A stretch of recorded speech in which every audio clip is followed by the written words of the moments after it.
Hai, Assalamualaikum semua dan selamat kembali ke channel saya. Nama saya Hafiz dan saya adalah seorang fotografer. Last week, saya ada upload satu video di mana saya pergi trip solo camping dalam hutan untuk ambil gambar sambil-sambil saya explore kawasan baru. So, kalau korang belum lagi tengok video yang saya dah upload minggu lepas tu, pastikan korang tengok dululah video tu, sebab video kali ni ada kaitan dengan video yang minggu lepas tu. Ataupun korang boleh tengok video yang minggu lepas tu, lepas habis korang tengok video ni pun tak ada masalah, okay? So, untuk video minggu ni saya nak kongsikan dengan korang setting-setting yang terbaik sekali untuk korang gunakan pada kamera korang tu bila korang nak ambil gambar air terjun secara khususnya. Alright, macam yang korang dah tahu, yang korang dah nampak dalam media sosial apa semua ni kan, ramai orang sekarang ni dah mula berminat dengan aktiviti outdoor macam hiking, camping dan lain-lain lah.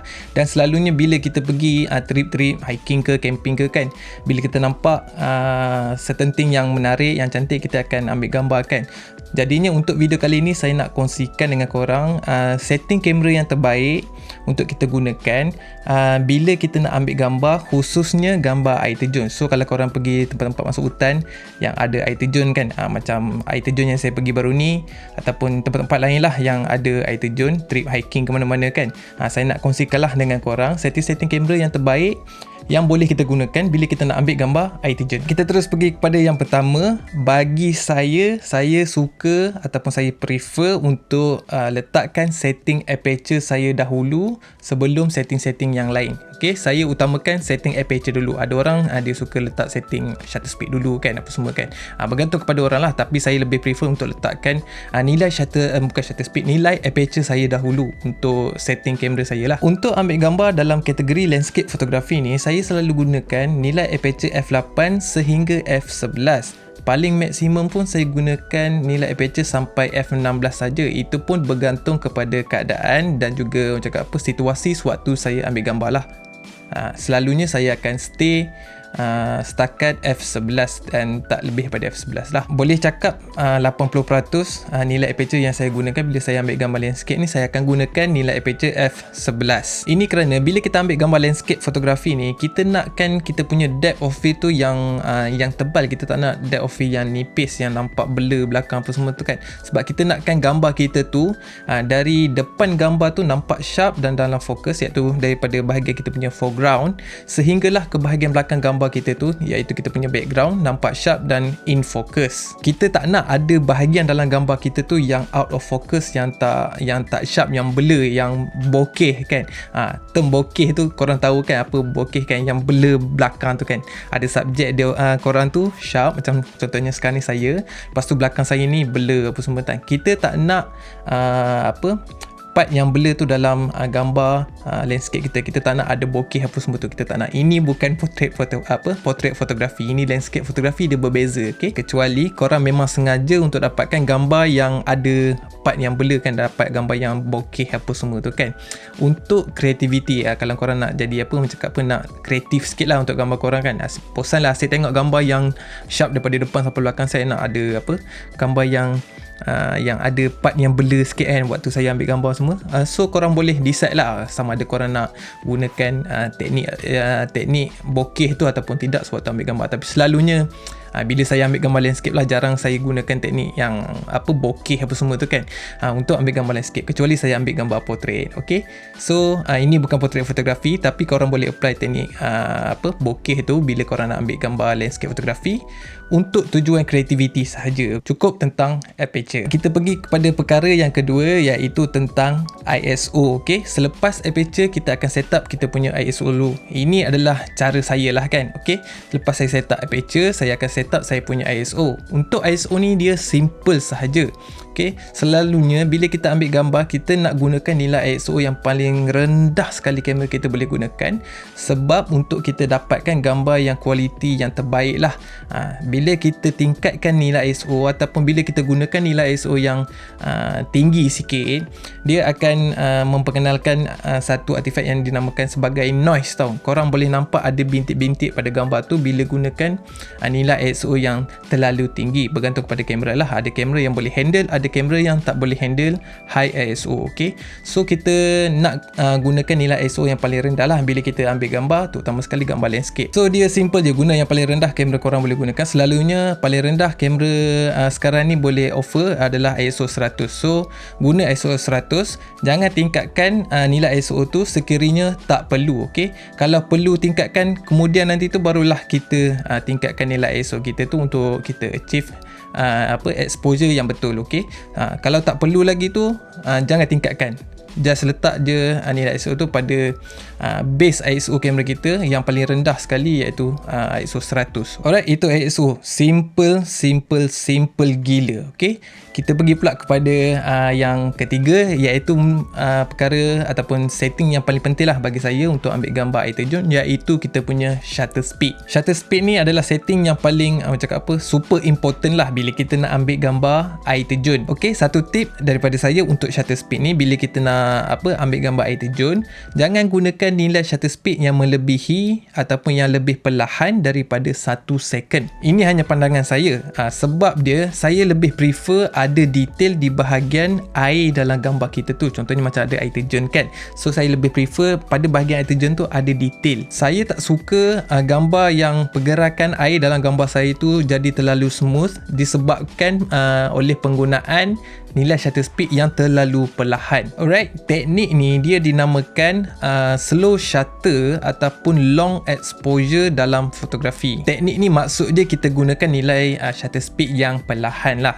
untuk mudah cerita dia kan. Okay, tapi teknik slow shutter ni ramai orang termasuklah fotografer sendiri salah gunakan teknik slow shutter ni. Kebanyakannya ada orang yang salah gunakan teknik slow shutter ni, diorang gunakan teknik slow shutter yang terlalu ekstrim. Contohnya diorang menggunakan nilai shutter speed yang terlalu perlahan, macam 10 second, 15 second, 30 second untuk ambil gambar air terjun. Okay, untuk ambil gambar yang lain-lain tu mungkin kita boleh gunakan nilai shutter speed tersebut, tapi untuk gambar air terjun ni, pada pendapat saya sangatlah tidak sesuai untuk kita gunakan nilai shutter speed yang terlalu perlahan, macam 10 second, 15 second, 10 second, 30 second kan. Ada juga orang sampai ambil gambar tu gunakan nilai shutter speed seminit, 2 minit apa semua kan. Okay, untuk gambar air terjun ni saya berpendapat, saya berpandangan ianya tidak sesuai untuk kita gunakan nilai shutter speed yang terlalu perlahan ataupun teknik slow shutter ni yang ekstrim. Okay, perkara ni bukanlah orang cakap 100% salah, sebab dalam dunia kreativiti, dunia seni ni tak ada perkara yang salah ataupun perkara yang betul kan, dia bergantung pada taste masing-masing.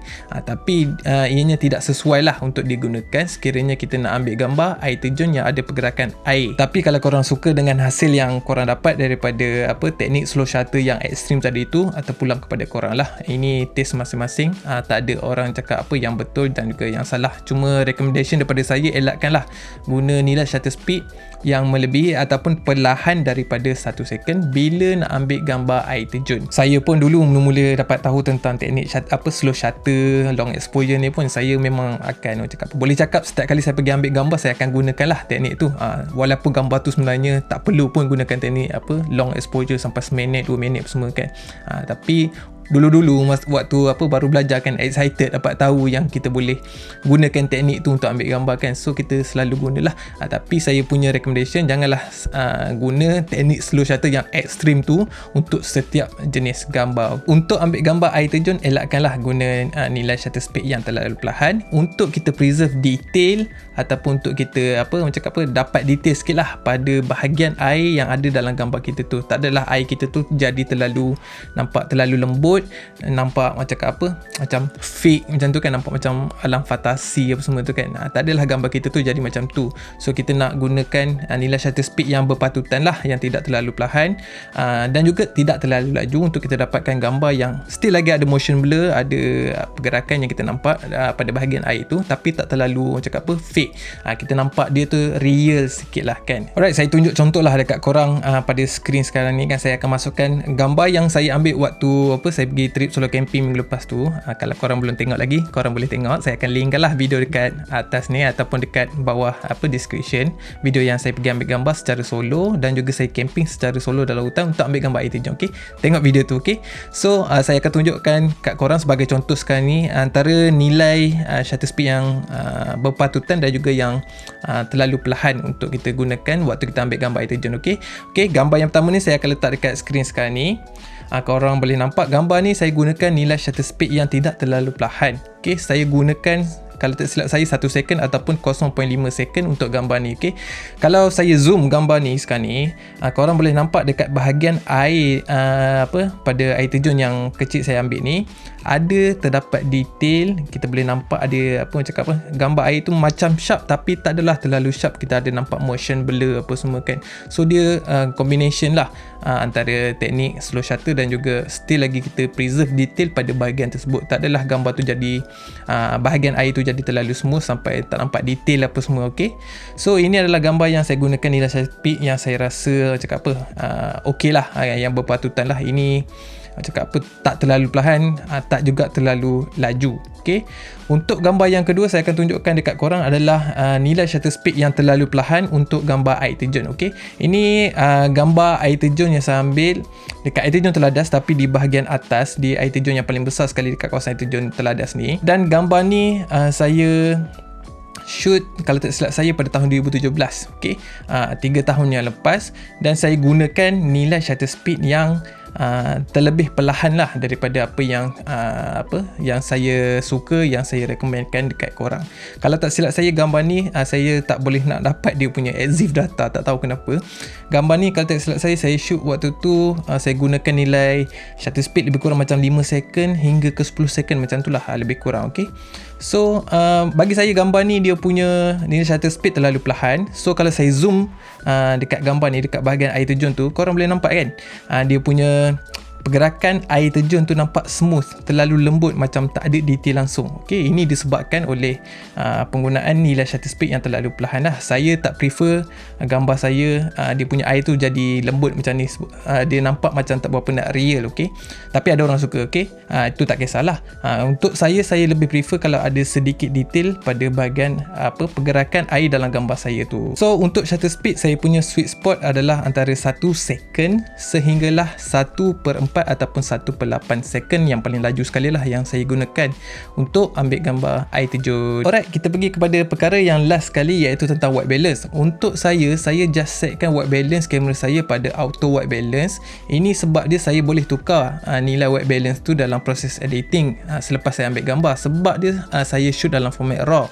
Okay, hanya orang yang shoot dalam format RAW sahaja boleh ubah nilai white balance dalam post processing. So benda ni macam tak berapa nak penting sangat lah. Sewaktu ambil gambar, kita just set je white balance pada auto white balance, dan sekiranya ada perkara yang kita nak ubah tentang white balance kita boleh ubah dalam proses editing. Tapi kalau korang shoot dalam format JPEG, korang kena pastikan korang setkan white balance korang tu tepat sewaktu korang ambil gambar, mengikut situasi lah, bergantung kepada situasi korang ambil gambar tu. Korang kena ubah lah korang punya white balance untuk dapatkan hasil gambar yang tepat dari segi warna dia. Okay, kalau korang salah gunakan nilai white balance waktu korang shoot gambar korang tu akan ada, orang cakap kita panggil sebagai color shift lah. Warna tu dia macam lari sikit, so dia terjejas sikit lah warna gambar korang tu. So kalau korang shoot dalam format JPEG, saya highly suggest korang pastikan korang menggunakan nilai white balance yang tepat sewaktu korang ambil gambar. Sebab gambar JPEG korang tak boleh nak